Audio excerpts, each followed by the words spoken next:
everybody, this is Miss Liz from the Hightstown branch with another round of Who Is Trivia for you. This trivia is based on the children's biography series Who Is or Who Was. And this month we are focusing on Women's History Month. So our questions will be about some famous women throughout history. If you're interested in checking out any of these titles or any of our other Who Is, Who Was biographies or the other popular series, What Was, Where Is, and What is the Story Behind, all from the same HQ publishers, please check out your local branch or our website at www.mcl.org, where you can find all of the books in the series. So to play along, you can either give yourself 1 point for each question or just play for fun. All right, let's see what you know and what you'll learn. What young deaf-blind woman said, "I should be as free as another" upon being accepted into Radcliffe College? Was it Rachel Carson, Judy Blume, Helen Keller, or Anne Frank? And if you said Helen Keller, you were correct. At age 2, Helen became very sick. When she recovered, she was both deaf and blind. By age 5, Helen had made up over 50 signs to communicate with her family. Helen liked to play pranks on her family and once locked her mother in their pantry. She later met her teacher, Anne Sullivan, who's pictured down here with Helen, who helped her learn sign language by signing on Helen's hands so she could feel the sign, since she couldn't see it. Helen Keller wrote 4 books about her life and her teacher, Anne Sullivan. She starred in a movie about her life, and her life story has been turned into a Broadway play as well. What was Mother Teresa's given first name? So she became known as Mother Teresa as time went on, but what was her name when she was born? Was it Drana, Agnes, Palma, or Sabella? And if you said Agnes, then you were correct. She was born Agnes Bogiou in Macedonia, which is the country next to Greece. She learned from her family that it was important to help people who were less fortunate. Her family would offer meals and a place to stay to anyone in their town who was needy. When she was a teenager, she taught children in her church's Sunday school. Mother Teresa lived and worked with poor people in Calcutta, India for almost 50 years. Next, what year did tennis star sisters Venus and Serena Williams team up to win an Olympic gold medal in doubles? Was it 1985, 1997, 2000, 2010? And the answer is 2000. Venus is 1 year older than her sister Serena. When the girls were 11 and 10, their family moved to Florida to work with a talented tennis coach. The sisters won their second Olympic gold medal in doubles tennis in 2008. Venus and Serena's father got the girls started in tennis after watching a tennis match on TV and learning that the winner of the match would win money. He also wrote a book about what and how to teach his kids tennis. Venus started playing against other kids in tennis tournaments when she was 9 years old. Next, along with Elizabeth Cady Stanton, this woman helped form the National Woman Suffrage Association in 1869. Was it Florence Nightingale, Ada Lovelace, Susan B. Anthony, or Abigail Adams? And if you said Susan B. Anthony, you were correct. Women's suffrage meant women's right to vote. Susan was born in Massachusetts in 1820. During Susan B. Anthony's life, women could not own property themselves or vote in government elections.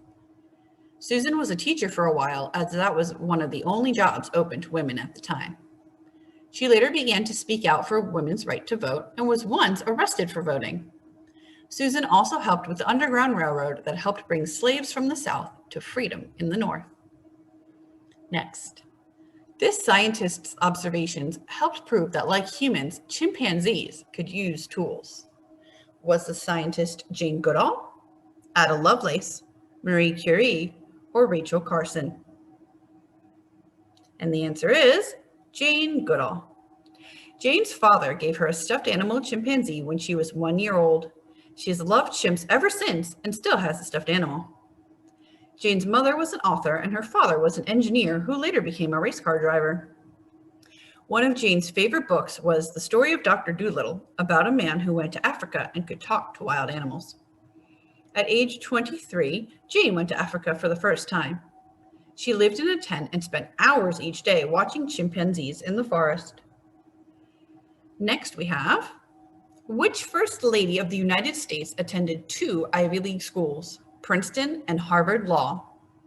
Was it Jacqueline Kennedy, Hillary Clinton, Laura Bush, or Michelle Obama? And the answer is Michelle Obama. As a child, Michelle loved playing board games like Monopoly with her family. In 6th grade, Michelle was admitted into a gifted program that allowed her to take college classes. One class that she took was biology. She went to a high school for gifted students, and it took 1.5 hours for her to get there. After law school, Michelle Obama got a job as a lawyer and worked on legal contracts for toys and books about the children's TV character Barney the dinosaur, who you can see pictured here. After her husband, Barack Obama, was elected president, Michelle began to work on programs to help keep kids healthy. She focused on healthy eating and fun ways for kids and families to get exercise. Next, this Queen of England ruled for 41 years, getting England through the plague and a war with Spain. Was it Queen Victoria, Mary Queen of Scots, Queen Elizabeth, or Princess Diana? And the answer is Queen Elizabeth. So this is the first Queen Elizabeth. There's currently Queen Elizabeth II as Queen of England now. Queen Elizabeth was the daughter of King Henry VIII of England and his second wife, Anne Boleyn. She never married, even though many people encouraged her to, because they didn't think a woman could rule a country without a man's help. As a teenager, she was imprisoned in the Tower of London by her half-sister, Queen Mary. You can see a picture of the Tower of London fortress here. Queen Elizabeth enjoyed watching performances of William Shakespeare's plays. She helped finance explorers who sailed across the Atlantic Ocean to the New World, or as we know it now, America.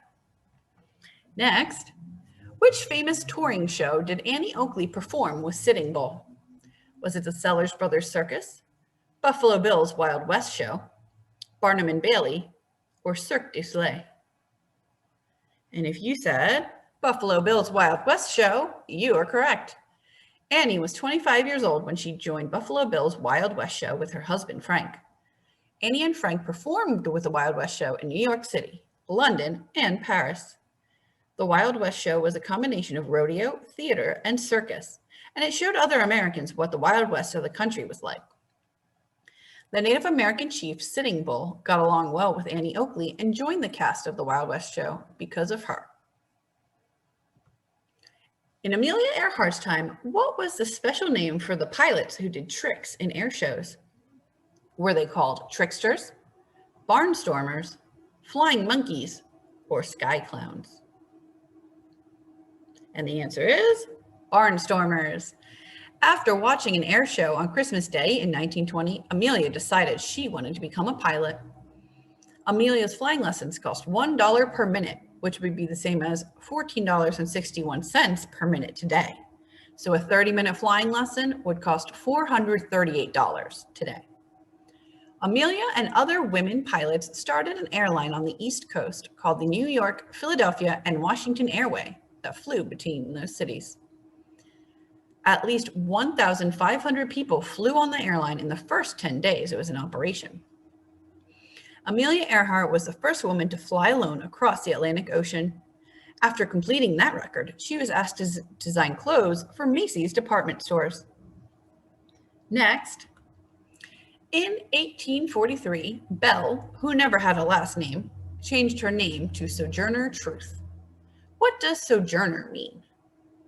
A dancer, someone known famously for their dance performances.